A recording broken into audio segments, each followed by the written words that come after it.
نحمده ونستعينه ونستغفره ونعوذ بالله من شرور أنفسنا ومن سيئات أعمالنا ومن يهده الله فلا مضل له ومن يضلل فلا هادي له وأشهد أن لا إله إلا الله وحده لا شريك له وأشهد أن محمدا عبده ورسوله وصلى الله عليه وعلى آله وصحبه وسلم تسليما كثيرا إلى يوم الدين.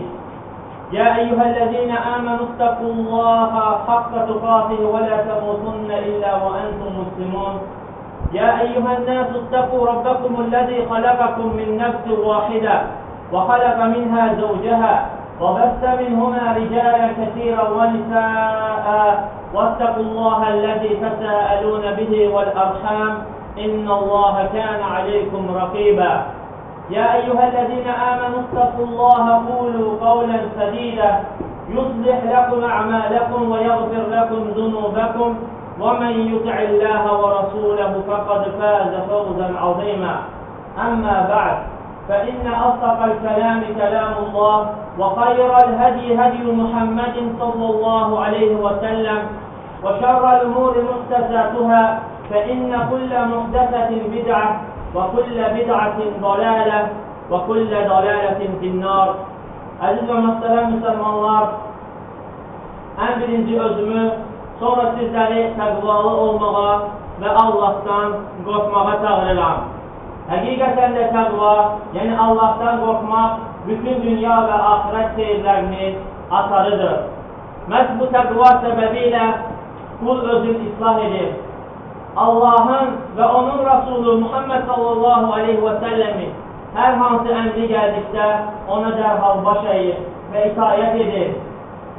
Və eləcə də Allah və Resulundan hər hansı bir əmr gəldikdə yenə o təqvası səbəbilə o əmr və qadağalardan çəkinir və beləcə neynəyir? Öz dini və dünyası qorumuş olur. Və ona görə Resul sallallahu aleyhi ve sellem ve bu yolu devam eden onun sünnetinin ehli daima özüne ve kardeşlerine təqvanı nəsiyyət etməkdədirlər və uca Allah'tan istəyir ki bizləri təqvalı qullardan etsin. Kardeşler, bizim dinimiz İslam dini Allah dərgahında yeganə qəbul olan dindir.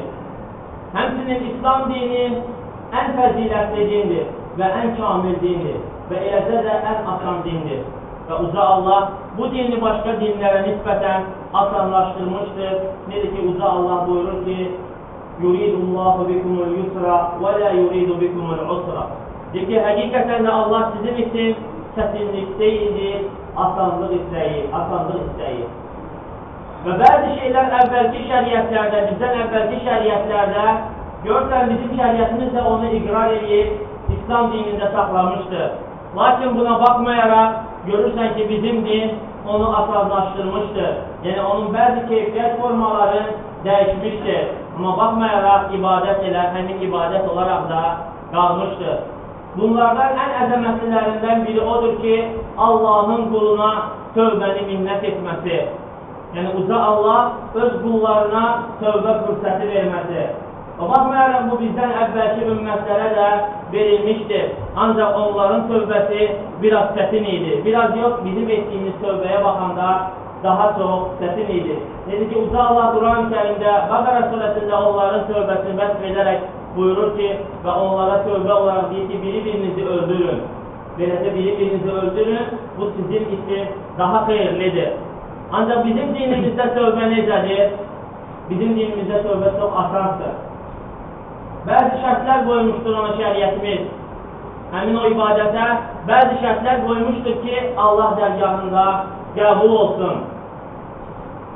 Bu tövbənin şərtlərindən birincisi odur ki kul etdiyi əmələ tövbə əmələ peşman olması.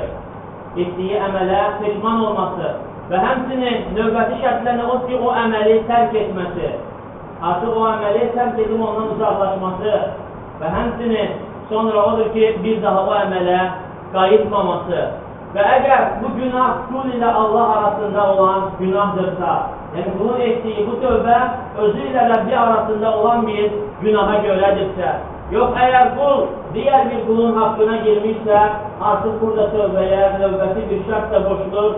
O da odur ki, qul həmin şəxsə ya haqqını ödəsin və yaxud da ondan halallıq alsın ki, Allah dərgahında da onun tövbəsi qəbul olsun.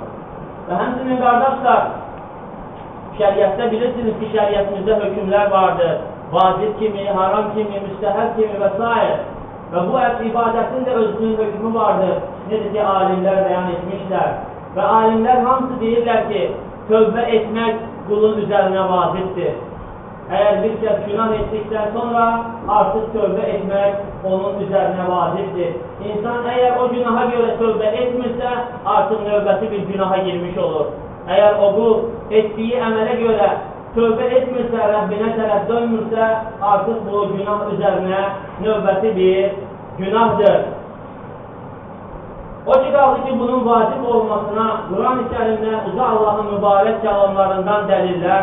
Bu barədə Allah belə buyurur: وَتُوبُوا إِلَى اللّٰهِ جَمِيعًا أَيُّهَا الْمُؤْمِنُونَ لَعَلَّكُمْ تُفْلِحُونَ. Uca Allah buyurur ki, ey iman gətirənlər, Allaha hamılıqla tövbə edin ki, beləcə nicat tapanlardan olasınız. Beləcə nicat tapasınız. Hamılıqla Allaha tövbə edin ki, ey möminlər, beləcə nicat tapasınız. Və burada da qardaşlar tövbə edin, əmr formasında gəlmişdir. Əgər hər hansı bir şey əmr siyahında gəlirsə və onu ondan çıxardan növbəti bir dəlil yoxdursa, o vacib hökmünü daşıyır. Necə ki, usul alimləri bunu demişlər. Həmçinin qardaşlar, növbəti ayədə Uca Allah belə buyurur: İstəğfiru Rabbəkum thumma tubu ileyhi. Uca Allah buyurur ki, Rəbbinizdən bağışlanma diləyin və ona tərəf tövbə edin. Və ona tövbə edin. Tövbə deyən o deməkdir ki, insan öz Rəbbinə tərəf dönməsi və necə əvvəldə dediyimiz kimi işlətdiyi günahlardan və xatalardan üz çevirməsi. Həmçinin başqa bir ayədə Uca Allah belə buyurur: Ya eyyuhəl-ləzīnə əmənu tubu iləllahi tövbətən nasuhə.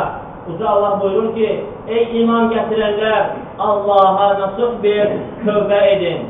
Alimlər deyirlər ki, Allaha nasuh tövbə o deməkdir ki, bu günahları tərk etsin, o günahına görə peşman olsun, bir daha o günaha qayıtmasın və o itayət və ibadət üzrə sabit olaraq, əzimkar olaraq qalsın və nəinki tövbə günahına qayıtmaq, əksinə deyir, nafilə ibadətləri, əməlləri, zikirləri artırsın və beləcə onun tövbəsi necə Allahın əmr etdiyi nasuh tövbələrdən olsun deyə. Həmçinin qardaşlar, bütün ibadətlər olduğu kimi Rasul sallallahu aleyhi və səlləm bu gözəl ibadətdə də bizim üçün örnəkdir. Ona görə baxmalıyıq ki, Rasul sallallahu aleyhi və səlləm necə başqa əməllər bunu həyatında necə tətbiq edərdi. Necə ki, bu barədə Əbu Hüreyrə radiyallahu anhunun rəvayət etdiyi hədisdə Rasulullah sallallahu aleyhi və səlləm belə buyurur: Vallahi inni ləəstəğfirullaha və ətubu ileyhi fil yevmi əksərə min 70 marra. Buyurur ki, Əbu Hüreyrə radiyallahu anh rəvayət etdiyi hədisdə Allaha and olsun ki, həqiqətən də mən bir gündə 70 dəfədən artıq Allaha tövbə edirəm. Həqiqətən də mən bir gün ərzində 70 dəfədən artıq Allahdan bağışlanma diləyib ona tövbə edirəm. Hədisi İmam Buxari rivayət etmişdir. Həmçinin başqa bir hədisdə, hansı ki hədisi Yəsar Əl-Müzəniyyu radiyallahu anhu rəvayət edərək buyurur ki, Rasul sallallahu aleyhi və səlləm belə buyurdu: Ya eyyuhənnəs, tubu iləllahi və stəğfiruhu fə inni ətubu fil yevmi 100 marra. Rasul sallallahu aleyhi və səlləm buyurur ki, ey insanlar, Allaha tövbə edin və ondan bağışlanma diləyin. Həqiqətən də mən bir gündə 100 dəfə tövbə edirəm. Həqiqətən də mən bir gündə 100 dəfə tövbə edirəm. Bu hədisi də qardaşlar İmam Müslim rivayət etmişdir. Qardaşlar, bu əməli sahibi kimdir? Muhammed sallallahu aleyhi və səlləm. Hansı ki, keçmiş və gələcək günahları bağışlanmış, bəşəriyyətə rəhmət olaraq göndərilmiş bir insan.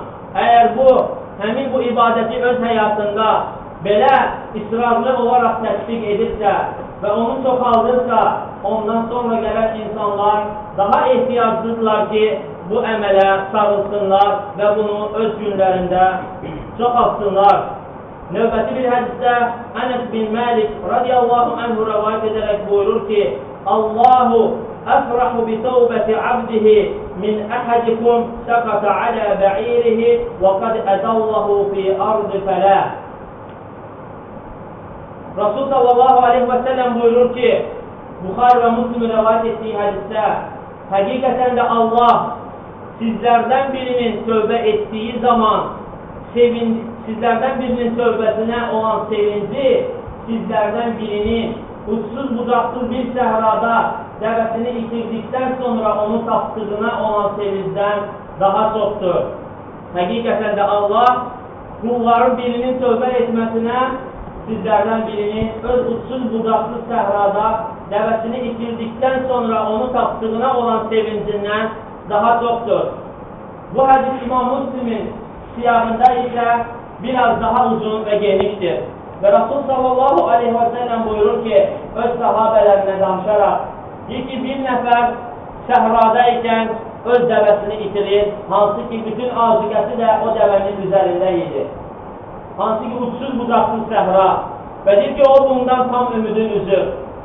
Dəvəsini tapmaqdan tam ümidin üzür və çəkilir bir ağacın kölgəsinə və orada bunu yuxu tutur və yatır və üstündən bir müddət geçdikdən sonra ayılır və görür ki, artıq dəvəsi də və onun üzərində olan əzuqəsi də gəlib onun yanında dayanmışdır. Və bu qul o qədər sevinir ki, sevincindən deyir ki, ey Rəbbim, mən sənin Rəbbinəm, mən sənin Rəbbinəm, sənsə mənim qulumsan. Deməkdən ki, sən mənim Rəbbim, mən sənin qulum, o qədər sevinir ki, hətta mənası böyük bir küfr olan sözü işlədir, baxmayaraq xata olaraq. Və Rasul sallallahu aleyhi və səlləm deyir ki, qulun, Allahın öz qulunun tövbəsinə olan sevinci, məhz həmin bu kəsir, dəvəsini itirib və ümidini kəsib və sonra onu tapdıqdan sonra olan sevincindən daha sevinir. Və bəli qardaşlar, bu o Allahdır ki, bütün məxluqatı yaratmışdır. Və bu o Allahdır ki, və onun kimi məxluqatın heç bir kəs tanıya bilməz. Heç bir kəs onu tanıya bilməz və ona görə onun üçün tövbə qapıları açmışdır. Və nəinki onun üçün tövbə qapıları açmışdır, onu günahdan təmizləyib bu tövbə ilə hələ üstəlik ona savab da yazır, ona əcr yazır və bunu da o göstərir ki, uca Allahın bu tövbəyə sevinməsi və nəinki sevinmək, necə ki hədisdə keçdiyi kimi, uca Allah necə də sevinir. Həmçinin qardaşlar, Əbu Musa Əl-Əş'əri radiyallahu anhu rəvayət etdiyi hədisdə isə Rasul sallallahu aleyhi və səlləm Allahın bu barədə olan rəhmətinin genişliyi daha açıq bəyan edərək belə buyurur. İnna Allaha yabsutu yadahu bil-leyli liyatuba musii'un nahar. Həqiqətən də Allah gecə, gündüz günah işləyən qulları üçün tövbə əlini açır. Həqiqətən də Allah gecə, gündüz günah işləyən qulu üçün tövbə əlini açır. Və sonra Rasul sallallahu aleyhi və səlləm sözlərinə davam edərək belə buyurur. Və yabsutu yadahu bin-nahari liyatuba musii'ul leyl hatta tatlu'u şemsu min məğribiha. Və sonra buyurur ki, Rasul sallallahu aleyhi və səlləm və eləcə də gündüzü, gecələri günah edən qulu üçün əlin açır. Və deyir ki, bu davam edir ta ki gün batdığı yerdən çıxana qədər. Və bu beləcə davam edir ta ki gün batdığı yerdən çıxana qədər. Bəli qardaşlar, həqiqətən də bu naqisdir. Bu günah əhlidir və bundan da qaçınmaq mümkünsüzdür. Ona görə də Allah bilir ki, onun qulları gecə və gündüz günah işlətməkdədirlər. Baxmayaraq bəziləri salihlər, mühsinlər buna az düşürlər, amma digərləri isə daha çox. Məhz bundan dolayı uca Allah gecə və gündüz öz əlin qulunun tövbəsini qəbul etmək üçün daima açıq saxlayıb ki, eləcə də qulu ona tövbə edib, ona tərəf döndükdə o öz qulunun tövbəsini qəbul etsin. Hədisi İmam Müslim rivayət etmişdir. Növbəti bir hədisdə hansı ki, Əbu Hüreyrə radiyallahu anhu rivayət edir ki, Mən təbə qablə ən təqluğu şəmsu min məğribihə təbəallahu aleyhi. Və deyir ki, kim ki, gün battığı yerdən çıxmazdan öncə tövbə edərsə, artıq deyir, Allah onun tövbəsi qəbul edər. Artıq Allah onun tövbəsini qəbul edər. Burada həsbə geçir və təbəallahu aleyhi. Yəni, Allah da ona tövbə edər. Və bəli qardaşlar, Allah tövbə edir, Allah tövbabdır, nəinki tövbə edir və tövbəni çox edəndir. Lakin Allahın tövbəsi nədir? Allahın tövbəsi odur ki, qulu tövbəyə müvəffəq etməsi. Allahın tövbəsi odur ki, qulun tövbəyə müvəffəq etməsi. Həmçinin Allahın tövbəsi odur ki, qulu ona tərəf peşman olub üz tutduğu zaman qulunun tövbəsini qəbul etməsi. Və Allah özün təvvab adlandırması o deməkdir ki, bu da hansı ki, siğatül mübarəqə deyilir, yəni tövbəni daha çox qəbul edən, tövbələrə daha çox müvəffəq edən və s. Həmçinin qardaşlar, başqa bir hədis, hansı ki İbn Umar radiyallahu anhümə rəvayət edərək buyurur ki, Rasul sallallahu aleyhi və səlləm belə buyurur, İnnəllâhə yəqbəlu tövbətəl abdi mələm yuharqı. Buyurur ki, Allah öz tövbəsinin qulunu qəbul etməkdədir, ta ki, can boğazına yığışana qədər, yəni o qulun ruhu gəlib boğazına dilənənə qədər, yəni can verən halına qədər. Hədsi İmam Tirmizi rəvayət etmişdir və İbn Hibbən bu hədsi səhihləşdirmişdir. Bəli qardaşlar, Allah quluna o qədər tövbə verir, tövbə üçün fürsət verir ki, ta ki o qulun ölüm qırıltısı gəlib onun boğazında dayanana qədər. Bu da Allahın uca rəhmətini göstərir. Və artıq bu hədislər sayəsində sonda oxuduğumuz hədislər səbəbilə gördünüz ki, tövbənin də öz vaxtı vardır.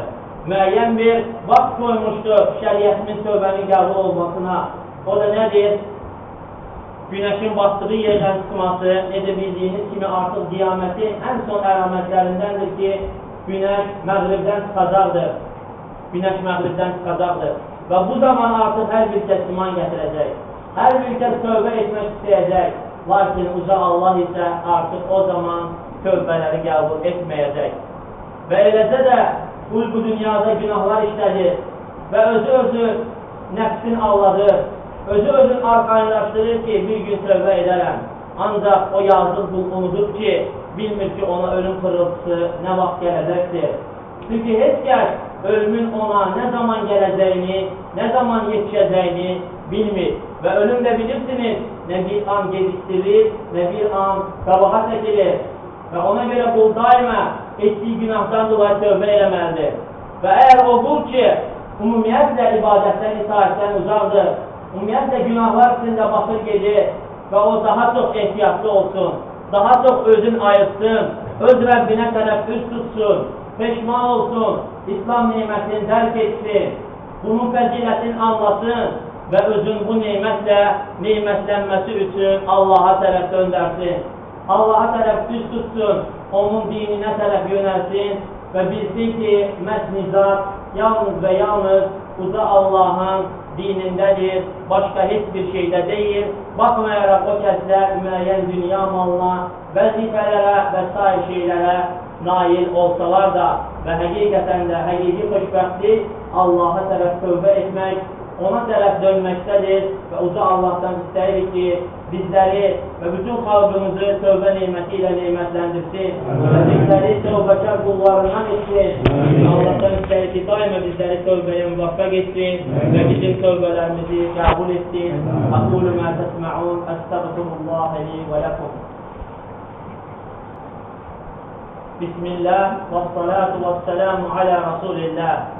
Bəli qardaşlar, tövbə barədə Quran-ı Kərimdə bir çox ayələr vardır və Allah uzun-uzadı danışır tövbədən və eləcə də Rasul sallallahu aleyhi və səlləm özünün mübarək sünnəsində o şərafətli hədislərdə görsən ki, nə qədər rast gəlmək olur tövbə məsələlərinə. Baxmayaraq bir xütbədə onların hamısını bir yerə cəm etmək mümkün deyil. Ona görə onların bəziləri sizin nəzərinizə çatdırıram. Necə ki, birinci xütbədə oxuduq. Növbəti bir hədis Əbu Səid Əl-Xudrinin rivayət etdiyi hədisdir ki,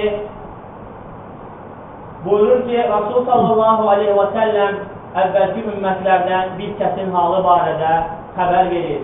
Əvvəlki ümmətlərdən bir kəsin halı barədə xəbər verir. O kəs ki, 99 insan öldürür.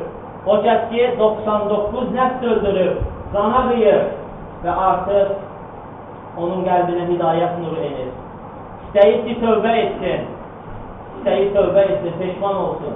Və ümumiyyətlə, qardaşlar, bir insanın çox günah etməsi bizləri allatmamalıdır ki, o insan heç vaxt tövbə edə bilməz. O insan hidayətə nail ola bilməz. Bu sadəcə bizim zənlərimiz və fərziyyələrimizdən başqa bir şey deyildir. Baxın, qardaşlar, insanın qanına qıymaq çox böyük bir günahdır.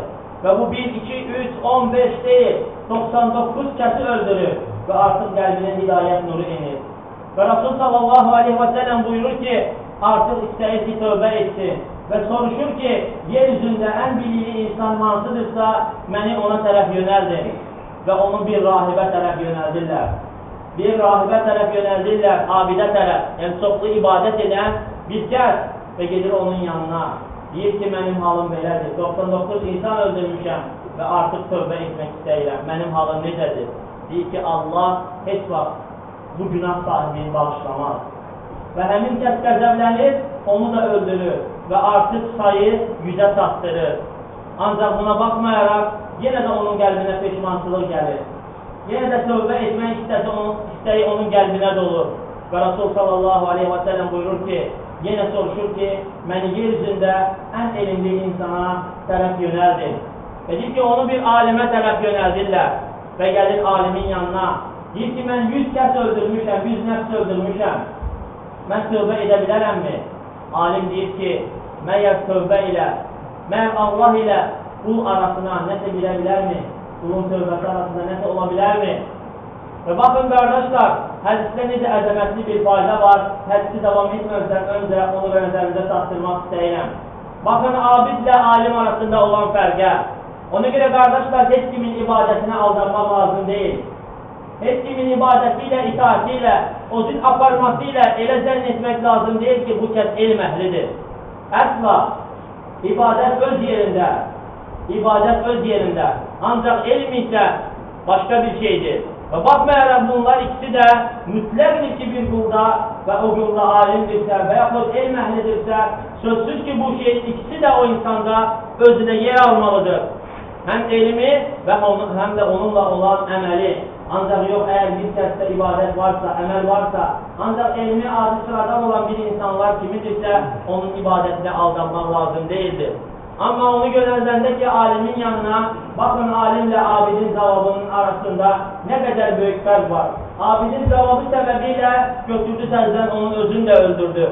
Alimin cavabı səbəbilə isə neynədir? İndi hədsin davamında eşidəcəksiniz.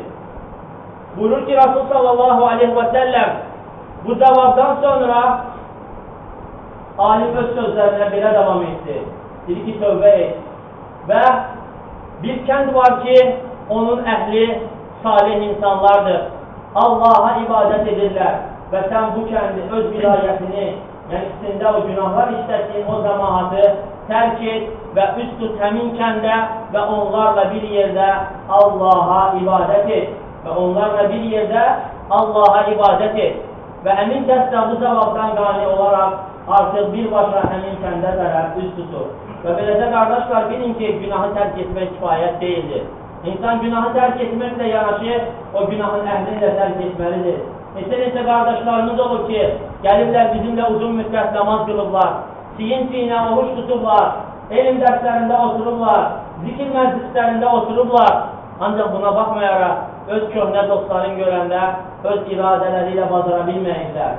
Onlarla da oturub durublar. Və beləcə, biraz burada, biraz orada, biraz burada, biraz orada və nəticədə görürsən ki, artıq altı qoşuldu yenə öz köhnə dostlarına. Və bu da çox təhlükəli bir şeydir. Necə ki, bu hədisdə göründüyü kimi ki, alim onu neyniyir? Tövbəyə yönəltdikdən sonra onu həmin o günah əhlindən, hansı ki, orada o günah əhli kimi tanınır, onu oradan çəkindirir və göndərir ki, geçsin salih insanların yanına və onlarla Allaha ibadət etsin. Və hədisdə gəlir ki, o yolun yarısına çatdığı zaman artıq əcəli yetişir.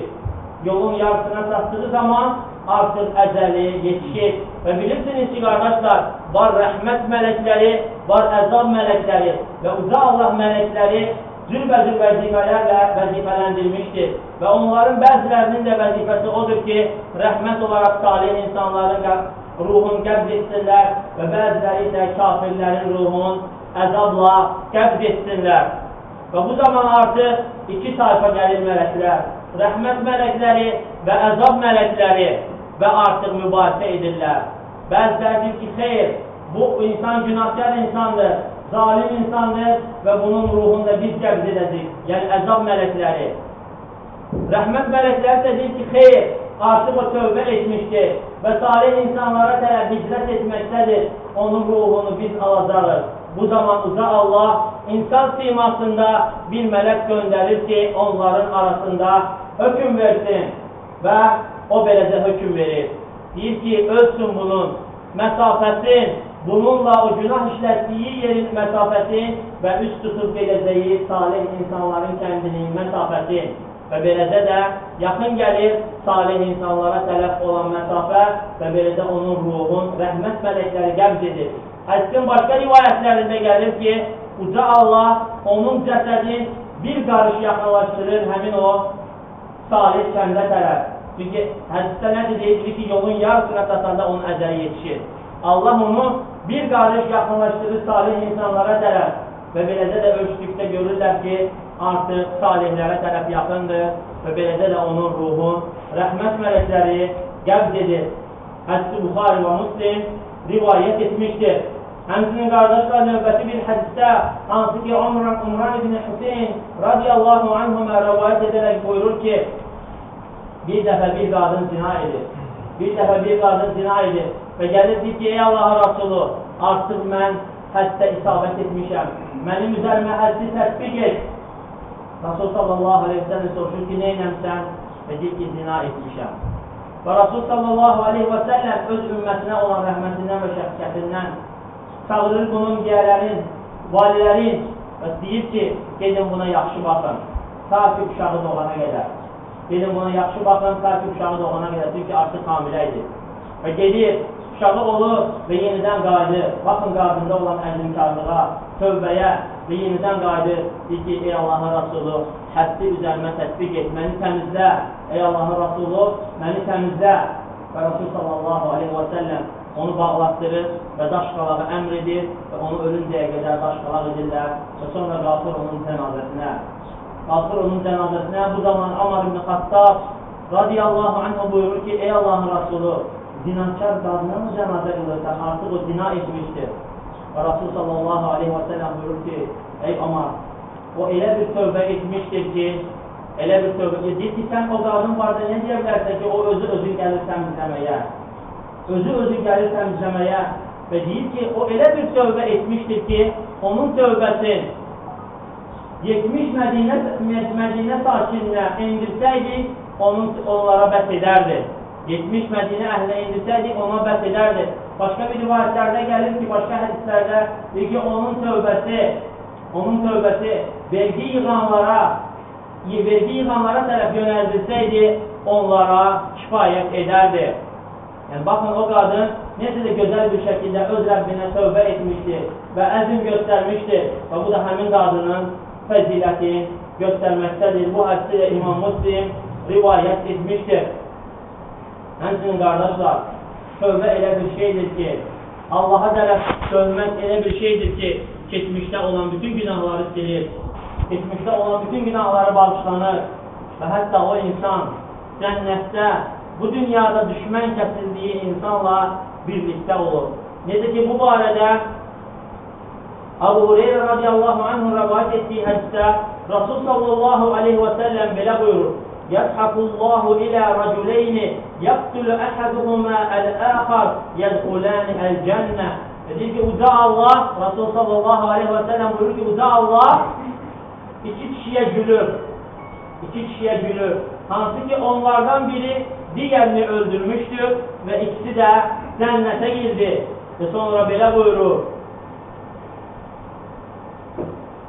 Və deyir ki, وَهَذَا يُقَاتِلُ فِي سَبِيلِ اللّٰهِ فَيُقْتَلْ ثُمَّ يَتُوبُ اللّٰهُ عَلَى الْقَاتِلِ فَيُسْلِمْ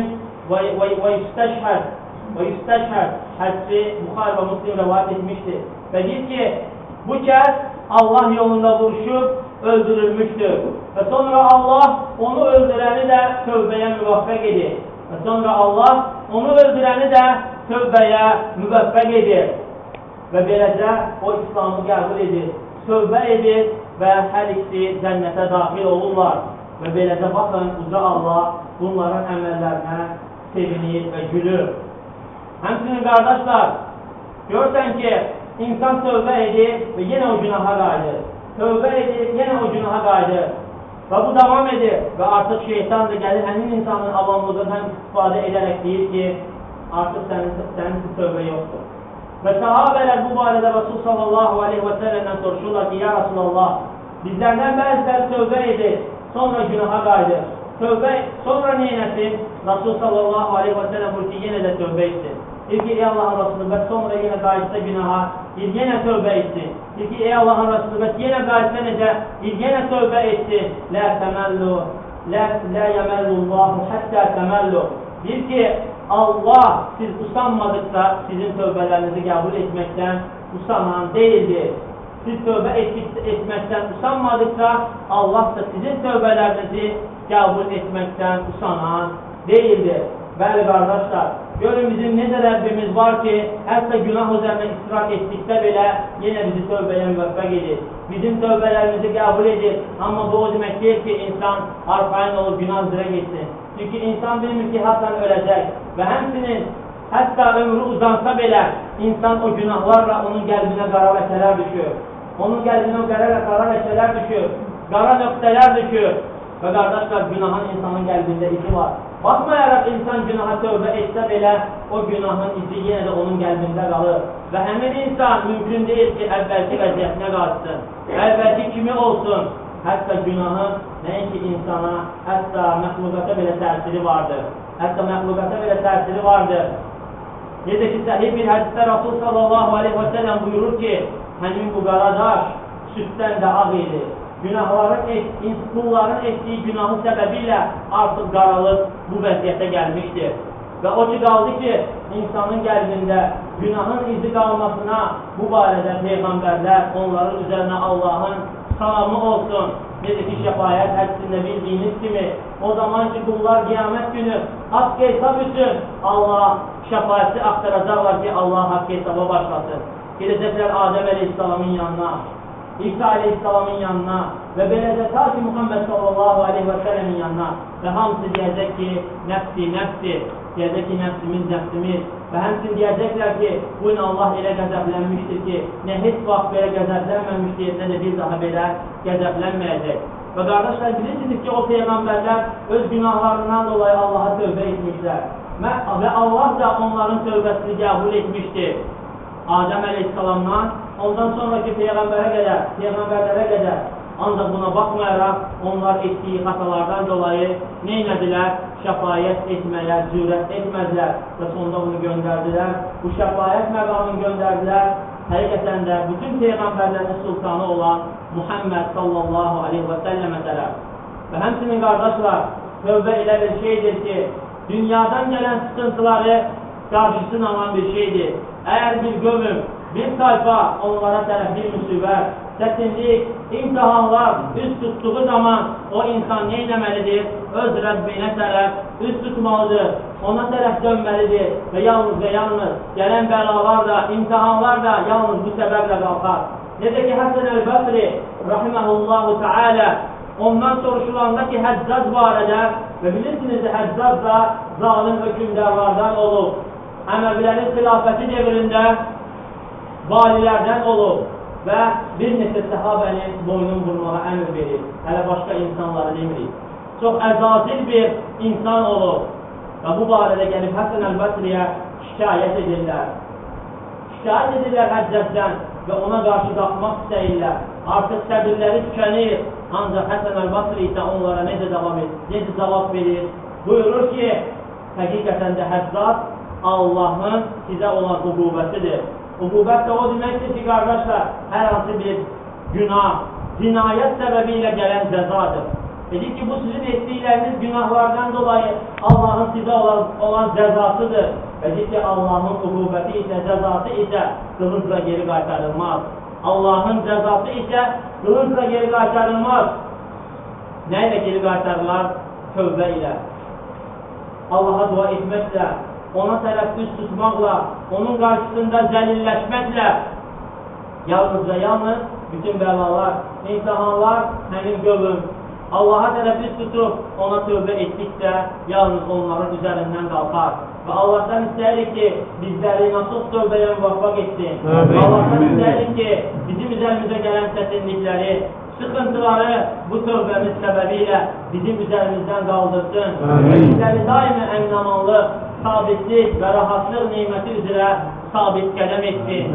Ya eyyuhəl-ləzînə İnna Allaha və mələikətəhu yusalluna aləl-nəbi Ya eyyuhəl-ləzînə əmənu sallu aleyhi və səllimu təslimə Allahümmə salli alə Muhammedin və alə əli Muhammed kəmə salleytə alə İbrahimə və alə əli İbrahim İnnəkə həmidun məcid və bərik alə Muhammedin və alə əli Muhammed وبارك على محمد وبارك على إبراهيم وبارك على إبراهيم وعلى آل إبراهيم وبارك على محمد وعلى آل محمد كما باركت على إبراهيم وعلى آل إبراهيم إنك حميد مجيد رضى اللهم خلفاء الراشدين أبي بكر عمر عثمان وعلي ومن تبعهم بإحسان إلى يوم الدين أقم الصلاة رحمك الله.